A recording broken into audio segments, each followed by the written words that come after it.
Көп адамдар неге Тентен жайлы соншама ұзақ видео жасағансың, ол пайдасыз кейіпкер ғой, деп айтуы мүмкін. Дегенмен ол адамдар Нарутоның бірінші сезонындағы серияларды қосып қойып, өздері артқа қарап отырған сияқты. Себебі Тентен сәл ақымақтау адамдар ойлағандай пайдасыз емес. Сәлем достар, сіздермен аниме өмір, және мен сіздерге қазір Тентен өмірі жайлы айтамын. Кеттік.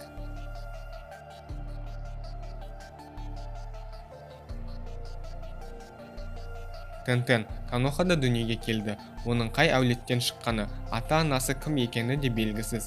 Бүлдіршін кезінен бастап ол Цунада сияқты мықты және атақты куноичи болуды армандады.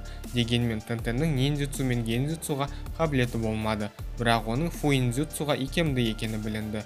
Сол үшін Тентен шиноби қаруларын қолдануға көп уақыт бөлді және сол істе бірден жетістіктерге жете бастады. Тентен Майто Гайдың командасына түсіп, сол командада ол Неджи және Лимен бірге жұмыс жасады. Гайдың тексеріс сынағынан сәтті өткен олар генин атағын тегін алмағандарын дәлелдеді. Тентен Цунадаге көп еліктеуге тырысты, алайда ақыр соңында ол өз жолымен жүріп, басқа адам болуға тырыспаса жетістікке жететінін түсінді. Гай командасы өздерінің бірінші чунин тестіне қатыспай, одан да дағдыларын жетілдіруге жұмыс жасау керек деп шешті. Келесі жылы Гай командасы чунин тестіне қатысты. Тентен сол тестте өзін ақылды, байсалды, кейде ашуланшақ, әріптестеріне жаны ашитын ақкөңіл куноичи ретінде көрсетті. Және Сакура, Хината және Иноға қарағанда Тентен махаббаттан басы айналып жүрудің орнына өз уақытын өзін-өзі дамытуға жұмсады. Тест басталмай жатып, Гайдың командасы өздерін әлсіз етіп көрсетіп, өз күштерін жасырғысы келді. Тесттің алғашқы бөлігінде Тентен Лиге жауаптарды көшіруге мүмкіндік берді. Тесттің екінші бөлігінде ол өз командасымен бірге өлім орманына барды. Сол кезде Тентен жасырын дыбыс шинобилерінен жеңілген Лиді Неджидің қасына алып келді. Өлім орманынан аман шыққан Гайдың командасы тесттің үшінші бөліміне өтті. Үшінші бөлімде Тентен Темариге қарсылас атанды және сол шайқаста Темари Тентен үшін ең ыңғайсыз қарсыластардың бірі болды. Сол себепті Тентеннің шабуылдары Темариге зақым келтіре қоймады, ал жел элементі арқылы Тентеннің шабуылдарын тойтарған Темари Тентенді оңай жеңді. Ақыры жеңілген Тентенді одан да ауыр жарақаттардан оның командаласы Рок Ли құтқарып қалды. Келесі бір ай уақытта Тентен Неджиге дайындық жасауға көмектесті. Артынан Неджи мен Наруто шайқасқа түскен кезде Тентен Неджидің тілеуін тіледі. Арачимару Канохаға шабуыл жасағанда Тентен есінен танып жатқан Кибаны оятып, артынан Хинатаны құтқару миссиясына қатысты. Одан бөлек Тентен Хирузен Сарутобиді жерлеу рәсіміне және Сенджу Цунадының Хакаге титулын қабылдау рәсіміне қатысты. Кейінірек Тентен өз командасымен бірге кезекті чунин тестінде бағын сынап көрді және тесттің жазбаша бөлігінен өткен олар тесттің екінші бөлімін шөл далада өткізді. Сол бөлімде Тентен өз командасымен бірге гензюцудан құтылды.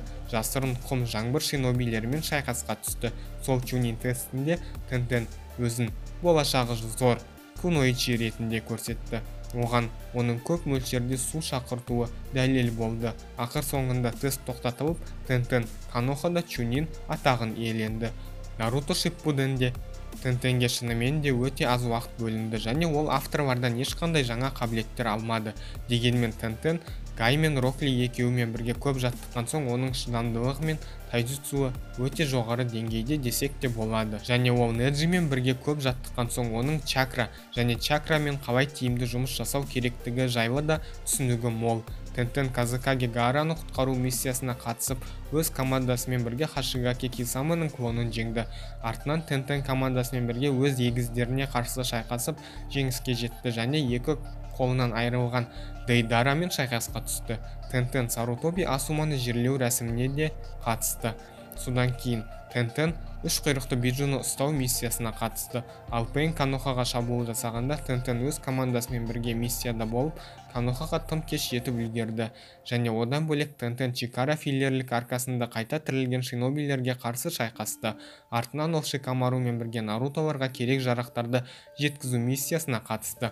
4-ші әлемдік шинобилер соғысында Тентен көптеген шайқастарға қатысып, өзін жақсы жағынан көрсетті. Және ол мудрец Шестипутейдің қаруына ие болды. Және сол қаруларға ие болғаны үшін Тентен мәңгілік Цукиоминың ішіне түссе де өз ақыл есін жоғалтпай, оның жай гензюцу екенін тез анықтады. Мәңгілік Цукьомиде Тентен одан шығу амалдарын іздеді, алайда шыға алмаған соң өзін сол әлемнің бір бөлігі ретінде қабылдады. Мәңгілік Цукьоми аяқталған соң Тентен мудрец қаруларының бірін Даруиға берді және ол сол қарудың ішінен Самуи мен Ацуиді шығарып алды. Одан бөлек Тентен Нарутоның соңғы фильмінде көрсетілді және Тентен өз өмірін Боруто анимесінде жалғастырды. Тентен авторлар тарапынан ешқандай күш алмады, бірақ оның потенциалы өте жоғары еді.